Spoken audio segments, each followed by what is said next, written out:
સુરતના રાંદેર વિસ્તારમાં મોરા ભાગડ ભાષા કે એક સ્ટેડિયમ પાસે એક અત્યંત ચોંકાવનારી ઘટના સામે આવી છે. 30 વર્ષીય રાહુલ નામના યુવક પર અજાણ્યા શખ્સોએ જીવલેણ હુમલો કરી તેની નિર્મમ હત્યા કરી નાખી છે. ઘટનાના પગલે સ્થાનિક વિસ્તારમાં ભારે અરેરાટી સાથે ભયનો માહોલ ફેલાયો છે. સુરતના રાંદેર વિસ્તારમાં વિલા મોરા ભાગડ ભાષા કે એક સ્ટેડિયમ પાસે એક અત્યંત ચોંકાવનારી ઘટના સામે આવી છે. 30 વર્ષીય રાહુલ નામના યુવક પર અજાણ્યા શખ્સોએ જીવલેણ હુમલો કરી તેની નિર્મમ હત્યા કરી નાખી હતી. મૃતક રાહુલ મોરા ભાગડ સ્થિત સુભાષ ગાર્ડનની પાછળના ભાગે રહેતો હતો. પ્રાથમિક વિગતો મુજબ રાહુલ જ્યારે સ્ટેડિયમ પારો હતો ત્યારે અચાનક અજાણ્યા હુમલાખોરોએ તેના પર તીક્ષ્ણ હથિયાર વડે હુમલો કર્યો. હુમલો એટલો ગંભીર હતો કે યુવકનું મોત થયું. બનાવની જાણ થતાં પોલીસનો કાફલો ઘટનાસ્થળે દોડી આવ્યો. પોલીસે મૃતદેહનો પોસ્ટમોર્ટમ અર્થે ખસેડી હત્યાનો ગુનો દાખલ કર્યો છે. તપાસનો ધમધમાટ શરૂ કરાયો છે. પ્રાથમિક દ્રષ્ટિએ હત્યા પાછળ અંગત અદાવત હોવાનું સામે આવ્યું છે અથવા તો જૂના ઝઘડાનું કારણ હોવાનું અનુમાન લગાવવામાં આવી રહ્યું છે. પોલીસે હત્યારાઓને પકડવા માટે અલગ અલગ ટીમો બનાવી તપાસના ચક્રો ગતિમાન કર્યા છે. વાઘેલા સપનાબેન ક્યાં રહેવા? મોરાભાગર શેલ્ટર હોમમાં રહે છે. અચ્છા, શું ઘટના બની હતી ગઈકાલે તમારા હસબન્ડ જોડે? ગઈકાલે તો નહીં, આજે સવારમાં થયું છે. હા, આજે સવારમાં ભાણકી સ્ટેડિયમ ને બાજુમાં અડ્ડો છે, ત્યાં અડ્ડા પર કોઈકે સપકું મારી દીધી છે. શાનો અડ્ડો? એ દારૂનો અડ્ડો છે. કોને મારી?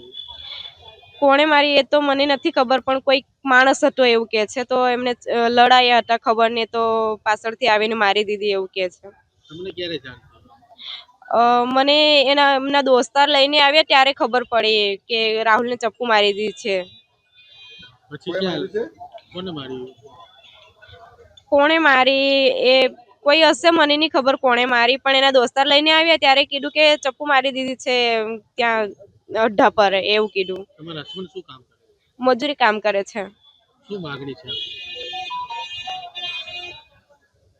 જે મારા હસબન્ડને જે ચપ્પુ મારી છે એમને સજા થવી જોઈએ. મારા હસબન્ડનું મોતને ઘાટ ઉતારી દીધો છે. એટલે તો માંગણી તો હું કરું સર, પણ હવે મારા 3 છોકરા છે તો માંગણી તો કરું ને કઈ તો.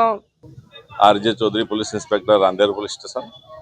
આજ રોજ રાંદેર પોલીસ સ્ટેશન વિસ્તારમાં ભાણકી સ્ટેડિયમ ની બાજુમાં જે રોડ જાય છે, રોડ પર છૂટક મજૂરી કામ કરતા 2 યુવાનો વચ્ચે ગાળો બોલવા બાબતે ઉશ્કેરાટ થયેલ, જેમાં મરણ જનારને સાથી જે મજૂર હતા એમણે ગાળો બોલવાના ઉશ્કેરાટના કારણે ચપ્પુ લઈ આવી અને ઈજા કરતા મરણ જનાર રાહુલભાઈને સારવારમાં લઈ આવતા દરમિયાન રાહુલભાઈનું મૃત્યુ નિપજેલ છે. આ બનાવ બાબતે હત્યાનો ગુનો નોંધી આગળની કાર્યવાહી શરૂ કરવામાં આવેલ છે અને આરોપીને રાઉન્ડ અપ કરવામાં આવેલ છે.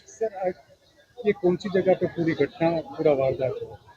ભાણકી સ્ટેડિયમ થી બાજુમાંથી પસાર થતા રોડ પર કેટલા ચક્કુના કામ છે? 3 કિલ્લા મારેલા છે. શું કહેશો, શું મેસેજ આપશો તમારા પોલીસ સ્ટેશન?